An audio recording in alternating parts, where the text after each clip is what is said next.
нас выступят представители, возможно, самого известного антивоенного движения. Это ФАС, феминистское антивоенное сопротивление. Вы, наверное, прекрасно все знаете из новостей. Это гигантская горизонтальная структура, и вы точно видели их акции в интернете. Они умудряются делать акции до сих пор в России, и это прекрасно.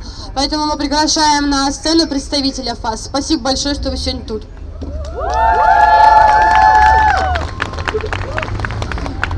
Чуть-чуть повыше, можно?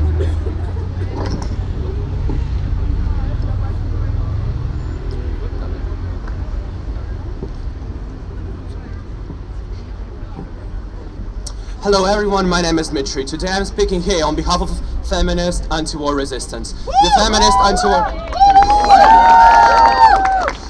Feminist anti-war resistance consists of people of all genders, ages, races and ethnicities. All of us are fighting against the war, patriarchy and Putin's regime. 1 year ago, Russia invaded Ukraine and unleashed the largest criminal war in decades. More than 8,000 people were killed in Ukraine. 487 of them are children. This will never and physically can't be forgiven. At FAR, we believe that February 24th is not the day to talk about our merits. Today, it's necessary to talk about Ukraine and victims of this horrific tragedy. It is a day of sorrow and incredible pain. It is a day of mourning.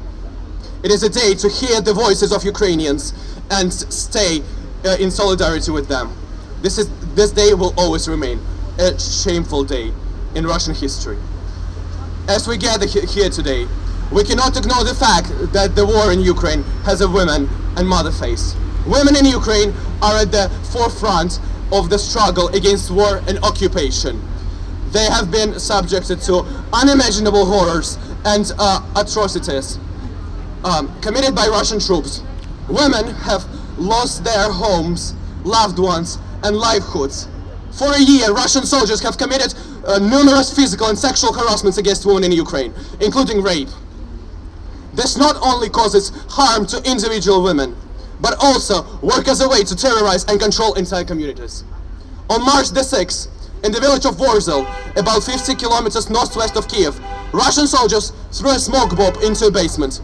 When a woman and her 14-year-old child who were hiding in the basement ran out, Russian soldiers opened the fire. A woman in the village of Malaya Rogань, Kharkiv region, told Human Rights Watch that on March 13th, a Russian soldier repeatedly raped her in the school building where she and her family were hiding from shelling. He beat her and cut her face, neck and hands. That is just one example of Russian terror against women. According to UN, there have been more than 124 cases of raping crimes committed by Russian troops. We cannot turn a blind eye to these atrocities and tortures. Everyone involved in these war crimes and generally in the war must be severely punished. It is also important to recognize that women are also active participants in the armed conflict in Ukraine. Women have joined the armed forces of Ukraine and have been on the front lines of the fight against Russian invasion. They have shown courage, dedication, and in the face of danger. The feminist anti-war resistance stands in solidarity with the women of Ukraine who are fighting against the war and patriarchy. We demand justice for the victims of the war crimes committed in Ukraine. The crime is committed. It's time for the punishment. Slava Ukraini! Героям слава!